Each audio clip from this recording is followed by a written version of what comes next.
Hey, and thanks for tuning in to my fourth part in my eBay Performance Part Review series. Today we're going to be doing the big one, coilover suspension.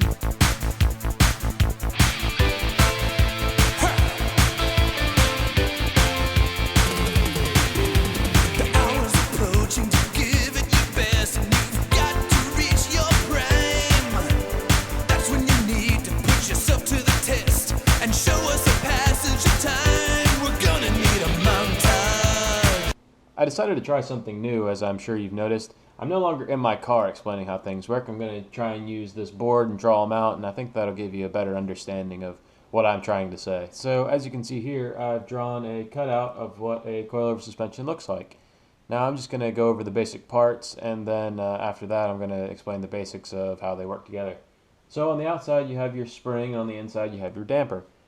Inside the damper there is oil and pressurized nitrogen, as well as a rod and piston setup. And the piston is just a bunch of discs of varying thicknesses, and they have holes in them that regulate the oil going from this side to that side. And this is an example of what a disc might look like. So now I'm just going to give you the basics of how they all work together. I'm not going to go into too much detail because honestly I don't know exactly how it all works specifically. I mean, you could spend years studying how these things work, and I just haven't. But I know the basics, and I'm just going to tell you what the basics theory is.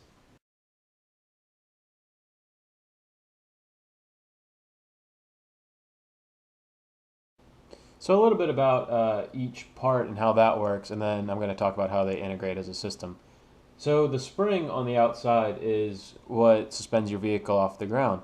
But the thing with springs is they have a natural frequency. So if you go over a bump, let's say in your car with just a spring and no damper, your car is going to, absorb the impact, and then it's going to go back. But it's also going to have some more energy, so it's going to keep oscillating down the road. You don't really want to go down the road like this for a while after you hit a bump. That's just no fun. A damper, on the other hand, what it does is it resists movement really well. So obviously when you go over a bump, it's going to push this side of the tube up, creating high pressure in this part, and high pressure is going to want to go off to low pressure. But because of this disc in the middle, it's going to resist, and that's going to force this side back down, which is what's going to resist the natural frequency of the spring and dampen your vehicle. So that's the basics of how your suspension works. I mean, if you really want to get in depth, you can watch some more videos about shock forces and constant application of forces, where like a shock would be like if you hit a pothole and the car just kind of jumps a little bit, and constant would be like you're going around a corner and it's just the weight transfer has put all the weight on one side of the car, and it's just compressing the spring on that side. But like I said, there's a ton of stuff you can learn about this, and if you really want to, I'm sure there's a lot of other great videos on YouTube, but I just can't go into that because I don't know. So there's just one more thing I want to say about coilovers before we go out and look at my car. You'll see a lot of coilovers on the internet that say adjustable stiffness, and what basically that means is there's a knob up top with a rod that goes down inside the outer rod, and it goes to a disc kind of like this, where as you twist the knob up top, it kind of moves this disc, so it's closing off more of this free space, making it harder for the liquid in this side to get to this side. It works a lot like a barbecue grill. At the top how it has that vent where you can control how much smoke goes out. Alright guys, so here it is, the part I'm sure you've been waiting to see since the beginning of this video. This is my coilover suspension. This is the front strut. As you can see, the coil is up here. It's pretty high. It'll lower your car about 3/4 of an inch from stock. It's pretty good lowering. I wouldn't go too low, like slam it to the ground, unless you plan on getting a camber kit, because if you go too low, it's gonna, one, throw off your suspension geometry, but it's also gonna make your wheels not straight up and down. It's gonna like point them inward, so it's going to wear funny on one side of the tire. And to fight that, you get the thing called a camber kit, which you put on this side, and basically it just has some nuts you can move around, so it changes the angle with which this goes down through the car, which makes your tires straight on the ground. So this is a Megan Racing coilover suspension. I bought it for about $350. What I think I'm going to do from this point on is I'm going to break it up into kind of two reviews, like a stock street review that we use most of the time, and then a kind of autocross review on how they perform on the track. So I'm going to do the street review first, just because that's what you use 99% of the time in your life. So I've left this on the highest setting, so it only lowers my car about 3/4 of an inch. So it's noticeably lower, but it's still high enough to get over most speed bumps and whatnot. Another key aspect of this suspension is it's not noticeably harder than stock. I didn't really notice any ride difference when I took my stock ones off and put these on the soft settings. So you're not really trading any comfort for the lowering, which is a good thing. So now for the performance part of the review.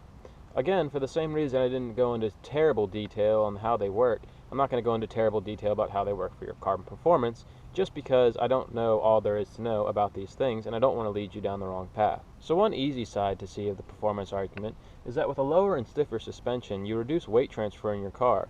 Now for those of you that don't know, you want as little weight transfer as possible when you're going around a race circuit. Also, because the suspension is stiffer, it allows more of your tire to contact the ground more of the time, therefore increasing your traction and speed on the track.